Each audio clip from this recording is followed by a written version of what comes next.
미 연준이 기준금리를 현행 수준에서 또다시 동결했습니다. 제롬 파월 연준 의장은 추가 금리 인상 가능성을 내비치면서도 인플레이션 둔화세를 긍정적으로 평가했는데요. 향후 통화 정책을 신중하게 접근하겠다고도 밝혔습니다. 예, 미 연준의 금리 동결로 한미 간 금리 차 상단 기준으로는 2.0%포인트가 유지됐습니다. 오늘 관련 내용들 허준영 서강대 경제학부 교수와 함께 이야기 나눠보겠습니다. 교수님 어서 오십시오. 안녕하세요. 예, 계속 말씀드리는 대로 금리는 동결하게 됐고요. 상단 기준으로 2.0%포인트 수준이 유지됐습니다. 일단 그 배경 등등 이야기를 좀 나눌 텐데 일단 이번 동결 발표는 충분히 예상이 됐던 지점인 거죠? 네, 시장에서도 사전적으로 동결 전망이 거의 100% 육박하는 정도였었으니까요. 사실은 동결은 예상이 됐었고 사실은 9월로 좀 시간을 되돌릴 필요가 있는데 9월에 연준이 369, 12가 이제 경제 전망이랑 같이 금리 결정을 하는 네 번의 FOMC 미팅인데요. 그중에 9월 전망 때 조금 시장을 놀래켰습니다. 놀래켰다는 게 생각보다 매파적이어서 고금리가 생각보다 오래 갈 것 같으니까 너희들 좀 준비해라라는 식의 메시지를 9월에 줬던 기억이 있거든요. 그런 놀람에 비교해서는 사실 이번에 FOMC는 사실 굉장히 예측 가능했고 평이했다라고 저희가 볼 수 있을 것 같고요. 조금 관심 있는 부분 중에 하나는 그런 거였었습니다. 10월 8일 날 이스라엘 하마스 전쟁이 개전이 됐는데요. 이 개전이 된 전쟁은 사실은 산유국 간의 전쟁은 아니지만 주변의 산유국들과 아주 복잡한 이해관계가 얽혀 있는 국가들끼리의 전쟁이어서 이것이 국제 유가나 이런 것들에 영향을 주지 않을까라는 부분, 그리고 그것들이 결국은 미국의 인플레이션에 영향을 주는 형식으로 또 미국 경제에 영향을 줌으로써 연준의 정책 결정에 영향을 주지 않을까. 이것들이 연준은 이런 상황들을 어떻게 보고 있을까라는 부분에 좀 관심이 있었는데요. 생각보다 파월 의장의 발언 자체에는, 그러니까 그 어떤 연설문 자체에는 그런 내용은 없었고요. 오히려 기자들이 한 2개 정도의 질문을 했었는데 거기에 대해서도 아주 원론적인 대답. 이거 전쟁이 얼마나 오래 갈지 모르고 아직 불확실성이 큰 상황이니까 우리는 그냥 주시하고 있겠다 정도로 얘기를 하고 넘어갔다는 부분 정도가 있을 것 같습니다. 그럼 동결된 데는 다른 배경이 있었던 걸까요? 아무래도 가장 크게는 최근에 이제 미국의 국채 10년물 금리가 굉장히 많이 올랐던 것이 또 큰 이유 중에 하나인 것 같은데요. 시청자분들도 잘 아시겠지만 연준이 결정하는 금리라는 것은 하루짜리 아주 짧은 만기의 금리입니다. 근데 사람들이 집을 살 때, 돈을 빌릴 때 적용되는 금리는 보통 10년 만기, 굉장히 긴 금리거든요. 그럼 결국은 짧은 금리를 조정해서 연준이 의도하는 바는 긴 금리, 긴 만기의 금리를 바꿔서 결국은 이제 경제 주체들의 행위에 영향을 주도록 하는 게 연준이 통화 정책을 하는 방식인데요. 그런데 지금 연준의 의사 결정과는 다른 방식으로 지금 여러 가지 이유로 10년물 국채 금리가 많이 올랐던 게 최근의 상황이고 오늘은 약간 떨어졌습니다만, 그래서 그런 부분이 연준이 해야 될 일을 약간 대신해 준 부분이 있다. 연준이 마치 금리를 올린 것 같은 효과가 있다라는 부분이 하나 있는 것 같고요. 또 하나는 저희가 이스라엘 하마스 전쟁을 얘기하긴 했습니다만 어쨌든 간에 미국 연준에서는 인플레이션 자체도 보고 있지만 거기에서 에너지랑 식료품 가격을 뺀 인플레이션, 즉 근원 인플레이션을 굉장히 중요한 어떤 지표로 삼고 있는데요. 근원 인플레이션 같은 경우는 지금 계속해서 지속적으로 최근 들어서 떨어지고 있는 CPI 인플레이션 근원 보면 한 3개월 전에 4%대 후반이었던 게 지금 4.1%까지 내려온 상황이거든요. 그런 측면에서는 인플레이션이 연준이 원하는 대로 조금 내려가고 있다라는 정도, 두 가지의 이유가 가장 큰 게 아닌가 싶습니다. 예. 그 파월 의장의 발언들에도 관심이 많이 쏠렸습니다. 조금 전에도 이제 9월 달 얘기해 주셨었는데 그 경제 활동에 대해서 9월 달에는 견고한 속도로 확장된다. 솔리드라는 표현을 썼었는데 이번에는 그게 스트롱, 좀 강하다라고 표현이 대체가 됐거든요. 이 부분에 대해서 의미를 해석하는 부분들이 많던데 교수님 좀 어떻게 생각하세요? 중요한 의미이신 것 같아요. 그러니까 왜냐하면 가장 최근에 3분기 미국 GDP, 실질 GDP 성장률 나온 걸 보면 연율로 바꿔봤을 때 4.9%의 성장률이었거든요. 굉장히 강합니다. 노동시장에서 나오고 있는 데이터도 임금 같은 경우는 내려오곤 있습니다만 임금도 여전히 상승률이 높고요. 그리고 잡은 일자리는 계속해서 생기고 있습니다. 그래서 파월 의장이 오늘 얘기한 것을 미국 경제의 현 상황, 인플레이션을 제외한 실물 쪽의 상황을 두 가지로 보면, 하나는 실물 경제가 생각보다 굉장히 강하다라는 얘기를 썼었고요. 지금 앵커께서 지적해 주신 대로요. 노동시장 같은 경우는 아주 타이트했었는데 그 타이트한 게 조금 완화되고 있다. 여러 가지 이유로 완화되고는 있을 것 같습니다. 이민이 조금씩 이제 더 활발하게 들어오고 있고요. 그러면 아무래도 노동 공급이 늘어나다 보니까 이제 아무래도 노동의 가격인 임금이 떨어질 여지가 존재하고 이런 것들 때문에 조금 노동 수요와 노동 공급 사이에 예전에 있었던 뭔가 미스매치 같은 것들이 좀 해소되고는 있으나 여전히 빡빡하다라는 정도. 이것은 물론 저희가 물이 반 컵 남았을 때 반이나 남았나 아니면 반밖에 안 남았나를 뭐 그럴 여지가 있을 것 같습니다만 파월 의장의 얘기는 빡빡하지만 나아지고 있다 혹은 나아지고 있으나 여전히 빡빡하다 뭐 두 가지 정도로 다 해석될 수 있을 것 같습니다. 그런 측면에서는 미국 경제가 여전히 견조하다. 그래서 기자 한 명이 질문을 했습니다. 뭐 당신이 생각하는 건 이제 리세션은 더 이상 미국의 그 연준이 갖고 있는 시나리오가 아닌가요?라고 얘기했을 때 파월 의장은 우리의 베이스라인 시나리오는 뭐 리세션은 조금 언급을 안 하고 싶다라는 쪽으로 넘어갔었던 걸 보면 미국 경기 자체에 대한 강한 자신감, 인플레이션은 생각보다 내려오고 있다라는 생각 이런 것들이 연준이 우리가 우리의 길을 지금 잘 가고 있다라는 생각을 갖게 할 만한 부분인 것 같고요. 그럼에도 불구하고 아직 게임이 끝난 것은 아니니까 마지막까지 우리는 경계를 놓지 않겠다라는 얘기를 했던 정도로 보고 있습니다.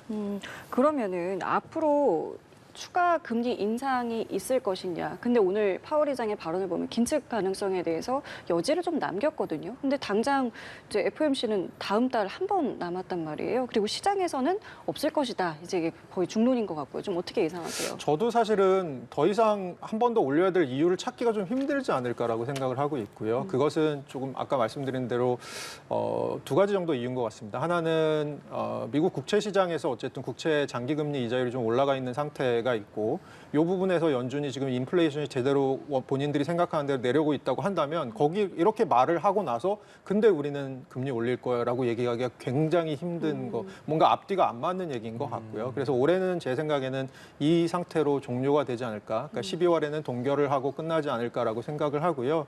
그리고 뭐 어떤 분들은 그런 얘기를 하시기도 하십니다. 예를 들어서 이스라엘 하마스 전쟁이 조금 확전이 돼서 이란이 참전하거나 이렇게 확전이 돼서 중동의 유가가 막 들썩이면 어떡하냐. 그런데 유가가 들썩이는 게 미국의 뭐 인플레이션에 영향을 주지만 미국에 어쨌든 간에 인플레이션에 영향을 주는 것이 중요해지는 순간이 언제냐면 이것들이 처음에 유가가 상승해서 시작된 것들이 서비스 섹터 임금 같은 걸로 옮겨 붙으면서 결국 근원 인플레이션을 건드리기 시작하면 연준이 그때 되면 아마 제가 보기에는 이걸 테이블 위에 올려놓고 본격적으로 얘기를 하기 시작할 것 같거든요. 근데 그게 제가 생각하기에 12월은 아닐 것 같습니다. 예를 들어서 전쟁이 확전되고 하더라도 당장의 인플레이션에 영향을 주기보다는 연준이 생각하는 근원 인플레이션에는 내년쯤이나 돼야 영향을 줄 것 같고 그러면 그것은 결국 어떤 것에 영향을 주느냐 내년 초반에 금리를 올리느냐 마느냐의 결정과 얼마나 금리를 더 오랫동안 고금리를 지속하느냐에 영향을 줄 것 같지 올해 내 12월에 금리 결정에 영향을 줄 것 같지는 않습니다. 그런 측면에서는 제 생각에는 올해 12월에는 금리를 한 번 더 동결하고 계속해서 시장 상황을 보겠다라는 얘기를 하지 않을까라고 생각하고 있습니다. 예, FOMC 전에 그 재무부 국채 발행 관련한 이야기들도 주목이 좀 됐습니다. 2년 만기 국채 금리는 이제 5% 아래로 떨어졌고 10년 만기 같은 경우에도 2주 만에 최저로 내려왔는데 이 부분이 직접적으로 좀 어떻게 영향을 미치는지 궁금하거든요. 이제 최근에 미국 국채 금리에 영향을 줬던 것들 중에 하나가 수급 상태거든요. 그러니까 저희가 국채 가격과 국채 이자율은 반대로 움직이니까 국채 이자율이 올라간다는 건 국채 가격이 떨어진다는 거지 않습니까? 그럼 가격이 언제 떨어지냐를 생각해 보면 둘 중에 하나입니다. 수요가 줄거나 공급이 늘거나 아니면 둘 다거나인 거죠. 수요 측면에서는 지금 중국 같은 데서 미국 국채를 막 내다 팔는 게 한동안 있었지 않습니까? 국채 보유량이 전성기 때 지금 60%로 줄어져 있는 상황이고요. 그래서 수요 측면에서 굉장히 큰 손이었던 중국이나 이런 나라들이 지금 던지고 있다. 이런 부분이 하나 있는 것 같고요. 그리고 공급 측면에서는 시장에서 계속해서 미국의 그 정부, 재무부를 의심하는 건 미국이 앞으로 돈 들어갈 때가 너무 많은데 그럼 이거 결국 국채 찍어야 될 텐데라는 걸 계속 의심하고 있는 것 같습니다. 그런 측면에서 최근에 나온 국채 수급 계획 같은 것을 발표했는데요, 재무부에서 그것이 시장의 예상치와 부합하면서 우리가 생각하는 것 이상으로 미국 재무부가 발행을 단기간으로 하려는 건 아니구나. 속도 조절 좀 한다는 거죠. 속도 조절을 한다는 얘기죠. 그런 측면에서는 최근에 이 공급 측면에서 조금 생각보다 시장과 예상이 부합하면서 시장이 좀 안도한 부분. 그래서 공급이 약간 생각보다 줄면 뭐 가격은 어쨌든 간에 올라가게 돼 있으니까 가격이 올라가면 국채 이자율은 반대로 움직이니까 최근에 떨어진 거는 아마 수급 영향이 조금 큰 큰 것 같습니다. 그럼 근본적으로 이 10년물이 이렇게 급등하게 된 배경은 어디 있다고 좀 보세요? 크게 보면 뭐 이걸 학문적으로 보면 두 가지인데요. 최대한 쉽게 말씀드리면 저희는 장기 국채 가격은 두 가지 때문에 변한다고 생각을 합니다. 하나는 단기 통화 정책이 이제 어떻게 앞으로 운용될 것인지를 이제 경제 주체들이 어떻게 예상하느냐. 앞으로 금리를 올릴지 내릴지 요거에 예. 대한 예상이 하나가 있고요. 또 네. 하나는 제가 예를 들어 앵커 두 분께 하루짜리 채권이랑 10년짜리 채권을 사시도록 권유하면서 이자율을 똑같이 드릴게요라고 말씀드리면 아마 뭘 사실 거냐면 하루짜리를 사실 겁니다. 그쵸. 왜냐하면 미래는 모르는 거니까요. 알 수가 없으니까. 사람은 미래의 불확실성을 싫어하니까요. 그래서 장기 국채는 보통 단기 채권보다는 조금 더 높은 금리를 줘야 됩니다. 이런 걸 저희가 보통 이제 기간 프리미엄이라고 하는데요. 장기. 이 기간 프리미엄 최근에 오른 거 요것이 하나가 있고 또 하나는 아까 말씀드린 대로 미국 연준이 생각보다 향후에 단기 금리를 조금 높게 오래 가져갈 것이다. 요것이 결국은 이제 장기 국채를 조금 올린 두 가지 영향이 있는데 최근 들어서 파월 의장은 제가 말씀드린 그 앞으로의 단기 금리가 올라갈 거라서라는 영향은 최근엔 제한적이고 최근에 국채 금리가 좀 많이 오른 것은 기간 프리미엄이 좀 작용하는 것 같다. 그리고 그 기간 프리미엄 안에 제가 아까 말씀드린 대로 이게 뭔가 수급 상황 같은 것도 반영되어 있는 거죠. 그런 측면에서 조금 파월 의장이 생각하기엔 이거는 연준의 통화 정책의 문제라기보다는 재무부 쪽에 오히려 이슈가 있는 것이 아니냐라고 돌려서 얘기한 것과 비슷한 뉘앙스인 것 같습니다. 그래서 재무부는 어쨌든 이 말씀하신 것처럼 이걸 이제 찍어내는 부분에 있어서 속도 조절을 좀 하겠다라는 입장을 밝힌 것인데 그 파월 의장의 발언을 들어보면 말씀하신 것처럼 이 국채 금리가 오르는 게 통화 정책에 영향을 주지만 오늘 이런 얘기했더라고요. 기준금리 인상이 기인하진 않는다. 약간 모순되는 느낌이긴 하거든요. 좀 어떻게 보셨습니까? 그러니까 제가 아까 말씀드린 대로 국채 금리에 영향을 주는 게 장기 금리에 영향을 주는 게 두 가지라면 향후에 단기 금리에 대한 예상치, 시장의 예상치가 변하면서 장기 금리가 변하는 게 더 크다면 그건 아마 통화 정책에 하는 일이겠죠. 왜냐하면 통화 정책이 단기 금리를 결정하니까요. 네. 그게 아니고 향후에 뭔가 나는 단기랑 장기가 있으면 장기 국채가 더 매력적이지 않을 것 같아서 장기 국채를 안 가지려고 하는 일 때문에 벌어지는 거라면 네. 그거는 뭔가 수급 상황이나 조금 더 이런 것 때문에 영향을 받는 거고 이건 통화 정책보다는 아무래도 재정 정책에 영향을 받을 부분이잖아요. 네. 그러니까 그런 측면에서는 지금 말씀하신 대로 이해를 하시면 좋을 것 같고요. 재밌는 거는 사실 지금 재무부 장관이 누구냐 그러면 제니 저희의 옐런이죠. 전직 페드 체어퍼슨인 거죠. 예. 예. 그렇습니다. 그러면 이 금리를 뭐 동결 혹은 추가 인상까지 얘기했었던 매파적인 시선에서 다소 비둘기파적인 전환이 있다라고 한다면 그럼 드는 생각이 금리 인하의 가능성도 이제 조금씩 나오고 있지 않습니까? 그 부분에 대해서 뭐 시기적으로 생각해 보면 어떻게 좀 전망을 하십니까? 그러니까 금리 인하에 대한 타이밍은 저희가 올 여름 이후로 보아온 거는 계속해서 뒤로 미뤄지고 있습니다. 예. 미뤄지고 있는데 현재는 언제까지 미뤄졌냐면 시장의 예상치 대충 한 중간값 정도를 구해보면 한 2분기, 내년 2분기 말쯤이 아닐까, 내년 여름쯤이 아닐까라고 보고 있는데요. 제 생각에는 변수가 하나 정도 있다면, 한두 개 정도 있다면 이 진행되고 있는 두 개의 전쟁이 앞으로 어떻게 진행될지. 그런데 이제 러시아 우크라이나 전쟁 같은 경우는 작년 2월에 발발했으니까 이미 상수가 된 것 같고요. 네. 이스라엘 하마스 전쟁 그리고 이것이 얼마나 확전되는지가 굉장히 중요한 역할을 할 것 같고 나머지 부분에 있어서는 사실은 인플레이션이 연준이 생각하는 대로 천천히 내려가긴 할 것 같습니다만 저는 좀 방점을 두고 싶은 부분은 천천히라는 단어입니다. 그래서 생각보다 금리 인하가 있더라도 내년 제 생각엔 2분기 말 3분기나 되어야지 금리 인하. 그러니까 제 생각에는 2분기쯤 들어가면 금리 인하에 대한 논의가 있을 수 있을 것 같고요. 예. 그리고 그 전에 이제 지금 연준이 금리만 인상을 하고 있는 것이 아니고 연준의 자산 매입 같은 저희가 퀀터테이티브 이징에 반대되는 지금 뭔가 자산 매입을 축소하고 있는 부분이 있지 않습니까? 그래서 이 부분에 대해서 먼저 건드리고 그 다음에 금리 인하에 대한 얘기를 넘어가면서 이제 차례차례 스텝을 밟을 것 같은데요. 제 생각에는 금리 인하는 있어야 내년 한 3분기 정도 아닐까라고 저는 생각하고 있습니다. 근데 근본적으로 좀 궁금한 게 아무리 미국의 경제가 좋다고 해도 이 고금리를 미국에서 견딜 수 있는 수준인 겁니까? 지금 오늘 연준 의장이 굉장히 좋으신 질문인데요. 예. 연준 의장이 한 얘기가 되게 재밌는 얘기가 있습니다. 기자가 물어봤습니다. 그 연준에서도 사실 이렇게 금리가 고금리가 되고 근데 인플레이션은 떨어지면서 미국 경제는 식지 않고 있다. 이게 좀 모순이거든요. 모순이잖아요. 그거를 해결할 수 있는 하나의 이론은 미국의 잠재 성장률이 높아졌다라는 겁니다. 그러니까 뭐냐면 잠재 성장률이라는 게 인플레이션을 발생시키지도 않고 떨어뜨리지도 않고 성장할 수 있는 경제 기초 체력으로 생각하시면 되는데 예를 들어 이것이 높아졌다면 무슨 얘기냐면 금리는 아주 높아졌는데 이 금리와 상관없이 지금 미국 경제가 자체적으로 경제가 성장할 수 있는 기초 체력이 좋아진 겁니다. 근데 그 좋아진 이유를 약간 아까 힌트를 제시해 줬는데 그게 노동시장의 수급 상황입니다.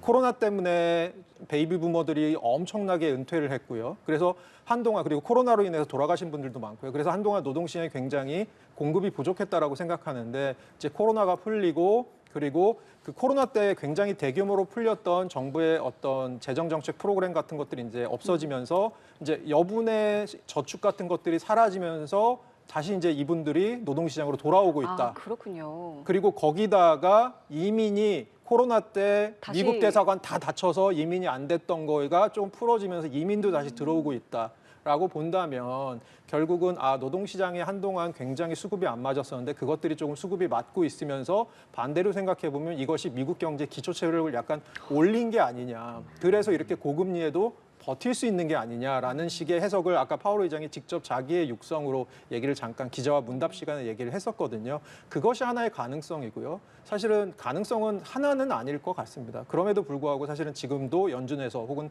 아주 많은 세계 경제학자들이 이 상황을 지금 말씀해 주신 그 역설적인 상황을 이해해 보려고는 하고 있는데요. 예. 그럼에도 불구하고 뭐 아직까지 딱 떨어지는 이론이 뭐 나온 건 아닌 것 같습니다. 그럼에도 불구하고 이런 것들을 통해서 우리가 유추해 볼 수 있지 않나. 미국 경제가 이렇게 고금리에도 버틸 수 있는 이유를 유추해 볼 수 있지 않나 정도입니다. 예. 파월 의장이 매번 말하는 것이 사실 그 인플레이션의 목표치잖아요. 2%. 현실 가능성 좀 있다고 보세요? 뭐 지금 가장 파월 의장 얘기를 20%라고 하면 파월 의장과 그의 주변에 계신 분들이 어떻게 예측하고 있나를 보면 제일 좋을 것 같은데 9월에 제가 말씀드린 대로 연준의 경제 전망치를 보면 2%로 언제 갈 거냐라고 생각을 연준에 계신 분들은 2026년쯤 갈 거라고 생각을 합니다. 그러면 그게 언제냐? 지금으로부터 올해가 이제 2023년이 거의 끝났으니까 3년 정도 3년 뒤죠. 후죠. 왜냐하면 거기서 말하는 2026년은 2026년 말일 테니까요. 최근까지 굉장히 가팔랐는데 그 뒤로는 굉장히 완만하게 떨어지는 거군요. 네, 맞습니다. 그러니까 70년대 인플레이션이 높았을 때도 보면 처음에는 빠르게 떨어지죠. 일종의 기저효과가 있을 수 있는데 이것들이 시간이 가면서 점점 사라지면 어쨌든 간에 인플레이션이 잡히는 속도는 조금 더뎌질 수밖에 없는 것 같습니다. 예, 어쨌든 이렇게 미국 연준은 금리를 동결했고 이렇게 되면서 우리나라와의 금리 격차는 상단 기준으로 2%포인트를 이제 유지하게 됐습니다. 그리고 이달 말에 금통위도 기준금리를 발표하게 되는데 어떨 것 같으세요? 지금 우리나라도 뭐 여러 가지 것들을 좀 고려해야 되는 상황이잖아요. 그래서 생각이 많아지면 저희가 보통 벌어지는 일이 못 움직입니다. 네, 가만히 일단 있는 겁니까? 네, 그래서 제 생각에는 가만히 있을 것 같고요. 예. 그리고 언제 그러면 움직이기 시작할 거냐? 둘 중에 하나일 것 같습니다. 국내가 갑자기 뭔가가 흔들리기 시작하면 움직일 것 같고요. 흔들린다는 건 뭐 두 가지 중에 하나겠죠. 금리를 올려야 될 방향으로 흔들린다면 아마 물가가 다시 튀기 시작하는 거 이런 걸 거고요. 그리고 금리를 내리는 방향으로 흔들릴 거라면 생각하기 싫은 시나리오지만 우리 경제의 약한 골이 어딘가가 조금 터지기 시작하는 부분이 있을 것 같습니다. 예. 그러니까 그게 아니라면 사실은 저희는 환율이나 자본 유출 때문에 지금 그렇게 금리가 자유롭게 운신의 폭이 넓은 편은 아닙니다. 그러면 그렇게 가만히 언제까지 있을 것 같냐? 그럼 연준이 적어도 금리를 내리지는 않아도 연준이 이제는 우리가 슬슬 금리 인하에 대해서 생각해 볼 수 있는 환경이 무르익고 있는 것 같다라는 얘기가 나오기 시작하면 그때 되면 약간의 운신의 폭이 높아질 것 같습니다.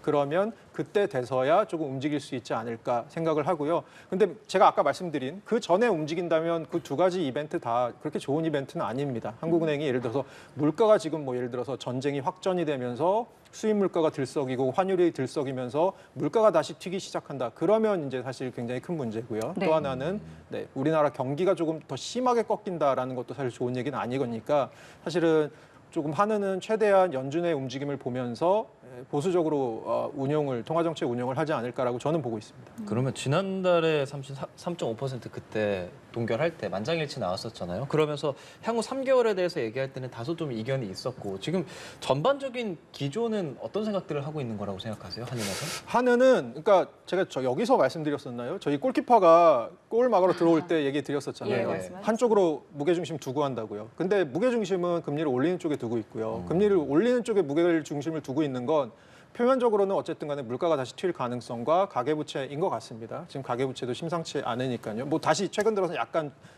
증가율이 사그라들긴 했습니다만 뭐 그런 건데 제 생각에는 한은이 지금 앵커께서 말씀해 주신 대로 두 가지 되게 중요한 결정을 합니다. 저희는 금리 결정을 할 때 금리만 결정한다고 생각하는데 최근에 한은의 스타일은 하나를 더 합니다. 뭐냐면 앞으로의 금리에 대해서 약간의 힌트를 줍니다. 그래서 저희가 8월의 금리 결정과 최근에 10월의 금리 결정이 좀 달랐는데 8월의 금리 결정은 이 두 가지 측면 모두에서 만장일치였습니다. 현재 동결, 앞으로도 뭐 예를 들어서 올릴 가능성을 두자라는 게 8월이었다면 10월은 현재는 동결인데 앞으로 어떻게 할까에 대해서 올릴 가능성을 두자라는 의견은 있었습니다만 거기에 대해서 소수 의견이 하나 나왔던 건 올릴 가능성과 함께 내릴 가능성도 우리가 고려하고 있어야 된다라고 얘기했던 건 왜냐? 제가 말씀드린 대로 사실은 지금 금리를 어떻게 보면 경기 측면에서 보면 내려야 될 수도 있는 상황이거든요. 그런 측면에서 내릴 가능성도 두자. 조금 더 도비시한 비둘기파적인 얘기가 하나 섞인 것으로 이해하시면 될 것 같습니다. 네. 그러면은 변수를 좀 짚어보면 아까 말씀하신 전쟁의 변수는 뭐 어떻게 될지 모른다고 하고 가계부채와 관련해서 정부가 좀 기조를 바꿨습니다. 그동안은 좀 대출을 좀 확대하는 듯한 모습이었다가 지금 다시 좀 규제를 강화시키고 있거든요. 방향성에 대해서 어떻게 생각하세요? 제 생각에는 가계부채 같은 경우는 계속해서 심각하게 볼 가능성이 있고요. 우리나라 같은 경우는 가계부채가 바로 뭐 금융권의 위기 같은 걸로 전이되지는 않을 것 같은 건 어쨌든 주담대 같은 것들이 워낙 고신용 고소득을 중심으로 나갔고 주담대가 가계부채의 뭐 절반 넘게 아주 높은 포션을 차지하고 있기 때문에 상대적으로 은행권은 굉장히 안전한데요. 제 생각에는 좀 걱정해야 될 부분은 오히려 은행권보다는 개별 차주인 것 같습니다. 개별 차주 측면에서도 걱정해야 될 건 그중에서 이 빚을 못 갚아서 조금 더 뭐 채무 부담 때문에 힘들어하시는 부분 그러다가 파산을 하시는 분들 나오시겠지만 저희가 또 아주 많은 부분 걱정해야 될 것은 차주들의 부채 부담이 늘어나면서 결국 소비 여력이 줄어드는 부분. 그렇죠. 그래서 우리나라가 사실 경제가 수출이 지금 뭐 예를 들어서 바닥을 다지고 있고 앞으로 좀 나아진다. 그리고 글로벌 경기가 내후년 가면서 나아지면서 우리나라도 좀 튀어나갈 수 있다라고 한다면 그때 사실은 소비도 같이 좀 증가되는 것들이 있어야 되면 더 많이 사실 저희가 튀어나갈 수 있는 부분이 있거든요. 그런데 그때 소비력 같은 것들이 조금 제한될 가능성이 있는 건 지금 우리나라 부채 부담 너무 높고요. 그리고 DSR이라고 하는 부채 소득 대비 부채 비율 같은 경우 보면 사실 호주 다음으로 높은 전 세계에서 굉장히 높은 상황이거든요. 그럼 이런 부분들이 아무래도 가계들의 소비 여력을 제한하는 부분. 그래서 제 생각에는 폭풍우를 걱정하기보다는 가랑비에 옷 젖는 것을 걱정해야 되는 상황이 아닌가라는 생각을 저는 좀 하고 있습니다. 예, 교수님께 소비자 물가 지수까지 여쭤보고 싶습니다. 한 2시간 정도 전에 발표가 됐잖아요. 그러니까 지난달 건데 지난해 같은 달보다 3.8%가 올랐어요. 8월에는 3.4였고 9월에 3.7이었고 이번에 3.8. 전반적으로 이 수치들을 어떻게 해석하는 편이 좋겠습니까? 그러니까 저희가 굳이 이 소비자 물가 지수가 막 오르고 있는 것을 굳이 한번 해석을 해보자면 이런 것 같습니다. 8월 이전에 뭐였냐면 그전 2.3까지 떨어졌던 게 8월에 3.4, 9월에 3.7, 그다음에 지금 3.8까지 온 상황인데요. 왜 이렇게 올라왔냐? 8월은 이상 기온이 있어서 뭔가 폭우가 내렸다. 9월은 추석이 있었고 그때부터 갑자기 오펙 플러스에서 감산 논의가 있어서 원유 가격이 좀 튀었다. 그럼 10월은 사실 해석하기가 되게 힘들거든요. 근데 10월은 지금 뭐가 올랐나 보니까 유가가 많이 오른 부분이 반영돼 있고 거기다가 농산물 가격이 지금 굉장히 많이 올랐습니다. 농축수산물 7.3% 올랐고요. 그리고 농산물 가격만 보면 한 13.5% 올라서 이게 한 29개월 만에 지금 최고로 많이 오른 거거든요. 이 부분들은 왜 그럴까라고 생각해 보면 뭔가 수급 상황이 지금 문제가 있는 것이 아닌가라고 생각이 들 수밖에 없고요.